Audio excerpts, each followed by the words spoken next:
Hi, I'm Bob Dailey, and this is Gulf Coast Gardening with Nature's Way Resources.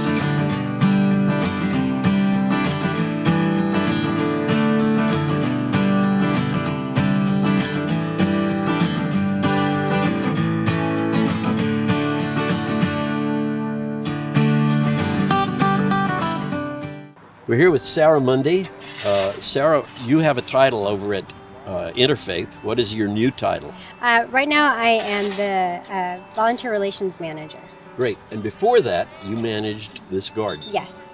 And tell us a little bit about this garden and how it works. So this is a community donation garden in which we have volunteers who adopt out the plots, and they pledge to donate 75% of what's grown here to the food pantry at Interfaith.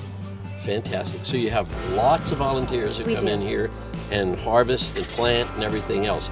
This is a wonderful garden. But I see you have some raised beds over here above the ground. What are these? Yes. So we have 3 mobility accessible beds because we truly believe that everybody should be able to garden regardless of their limitations mobility wise. So we have this right here is a sitting garden to where you can sit and garden, and it has a rail to assist you to get up and down. And then we also have a wheelchair accessible garden, but it's also accessible for standing. So if people that have back problems are able to stand and garden, and those that are in a wheelchair can garden as well. That's fantastic. I see we have a shed over here. Can you tell us a little bit about that? We do. We have this beautiful shed that was actually constructed by volunteers, and a pergola as well that was constructed by volunteers. Most of the construction projects in this garden were done by volunteers, whether they be adult volunteers or Girl Scout and Boy Scout troops and Eagle Scouts. And I see some benches over there. I see all kinds of stuff. The Girl Scouts and Boy Scouts, I think, built those. Yes, and we have a very large harvest table that was constructed by a Girl Scout for her Gold Award. Fantastic. That's beautiful. And the Girl Scouts actually did this? They did. So this bed right here was constructed by a Girl Scout troop for, I believe, their Bronze Award. When this garden was being built, and many times after that I've passed by and seen a lot of kids out here hauling soil. Tell us about that. What is that? So on the weekends we have volunteer groups, NCL and NCR, that come, which are teenage volunteers that volunteer with their parents. And they come and they help to harvest and to do our big work days for us when we change over the garden every season. And you do change over. I mean, you have to haul in new soil, new compost, and new mulch, yes. And new mulch, right. Tell us a little bit more about some of these plants out here. I see some beautiful plants. There's some gardeners in the background. I think they're doing some work back there. Yep. So we grow year round. Even in the heat of the summer in July and August, we're still able to grow because of our climate. We grow eggplant, watermelon, okra, southern peas. Some of the peppers are still trying to hang on, some of the cucumbers too. Right. Let's take a walk around. You can show us. I see we have some herbs growing here in the raised garden, in one of the handicap gardens. Is that mint over there? Yep, so we have some mint, and we have some thyme, we have some rosemary that's been trimmed back quite a bit. Right. Okay, and so this garden, if I remember right, was full of herbs. It was. We had herbs and lettuce, and then when the summer came, we took out all of those that had started to bolt. And the herbs will spread a little bit, and then we'll cut them back for the fall and replant again. Let's go look at some of the other stuff. Sure. Now here we have an interesting garden. This is one of the Veggie Village gardeners that are volunteer. Tell us what we have in here. So he's got a nice assortment of things growing here. We've got some gypsy peppers. We have some okra. You can see the bees flying in and out of. Sure. We have eggplant. And then we also have Malabar spinach growing up on the trellis. And then we have some southern peas down at the end. This is really a diverse garden here. Yes. And I see some okra growing over here. Can we go look at that? Sure.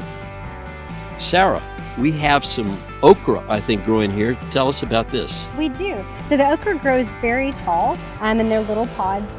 Usually want to get them between 3 and 4 inches. They grow overnight, so you have to harvest very often. And the flowers, I don't know if you can see in here, are very beautiful, and they may look very familiar because they're related to the hibiscus. Hibiscus. Now, a lot of people wait till their okra gets really long before they harvest it. And it's better to harvest it smaller? Absolutely. You usually want them about this big because they start to get very woody and hard, and they're a lot harder to eat when they're bigger. I see. And we have some strawberries here. I think they're just about past. We do. We actually had a really great strawberry crop this year. The strawberries have, as you can see, they've spread and they've grown quite, taken over the garden. Right. But this summer heat will help to beat them back. Fantastic. I see you have some sweet potatoes growing over there. Yes. Let's go look at that. Sarah, tell us what this is. So this right here is our sweet potato bed. We planted them about a month ago, and as you can tell, they've kind of taken over. They'll stay in this bed until the fall, and then we'll harvest right before Thanksgiving. How did this bed come to be? I see it looks like it's raised. It is. It's actually 3 cinder blocks high, and this was another one of our scout projects. And all these gardens are raised. Is there a reason for that? Unfortunately, our native soil here is not very conducive to vegetable gardening. So we build the raised beds, and then we bring in soil specifically for vegetable gardening. I see. Well, let's go look at some of the other stuff. Sure. Sarah, this is a strange structure right here. Tell us what this is. So this is our grow wall. It's a vertical garden, as you can see, and each of the pots has its own drip irrigation, and then the leftover water will drip down into each of the pots and then eventually fill the trough. Fantastic. And you have all kinds of different plants here. Yeah, because it is the summer and it's very warm right now, we have lots of succulents and a little bit of cactus growing in there because they don't mind the heat. Now, you said the water comes down in here with drip irrigation. Where do you get the water? It's actually from our rainwater harvesting system that we have. We collect water off of both sides of the shed, and then we have a pump that shoots it up underground and irrigates the grow wall. That's fantastic. And all of these were done by volunteers? Yes, they were separate projects that were done in tandem by volunteers. This is fantastic. I see some cloth over here. Tell us what this cloth is. Let's go look at it. Sarah, tell us what this cloth is. So right now, one of our gardeners is utilizing shade cloth. Because it is so warm, it's a little too hot for some of our vegetables to grow. And so we use that to shield it from the sun. Fantastic. I wanted to ask you, I know the other garden we looked at, the children's garden, was totally organic. And tell us about this garden. This garden is also organic. Like I said, we try to limit the use of pesticides and herbicides, and the ones that we do use are organic. And so the pesticides that you do use are just natural stuff that actually kills the bugs if you need to. Yes. But I know you limit the use of it. We do. We actually do a lot of hand picking. Ah, great. Thanks. I see some gardeners over here. Let's see what they're doing. Now this is an interesting garden. It looks like herbs in here. Are these all? Yes, so one of our gardeners has planted holy basil here, and as you can see, it's got lots of beautiful flowers that the bees love. I see you have a lot of bees in here, and the bees are attracted to these areas because, first of all, it's organic, right? Absolutely. So we're not harming any good beneficial insects out here. No, and in fact, she plants these just for the bees, just to encourage them into the garden and give them a place of refuge. So they're not only helping these plants, but they're helping all the plants in the garden. The entire garden, yes. This is fantastic. Let's go look at your pollinator garden over here. Let's go. Tell us about this beautiful plant up here. So this right here we have is the passion vine, and as you can see, it's got the passion flowers that are very beautiful and very intricate looking.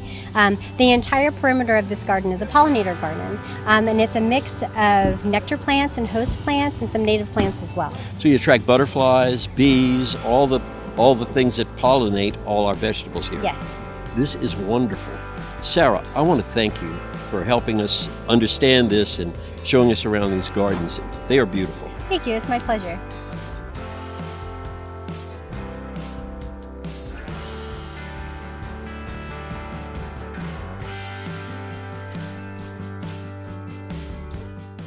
This is Gulf Coast Gardening. Stay tuned for more with Nature's Way Resources. And remember, you can come out to Nature's Way Resources for all your gardening and plant needs.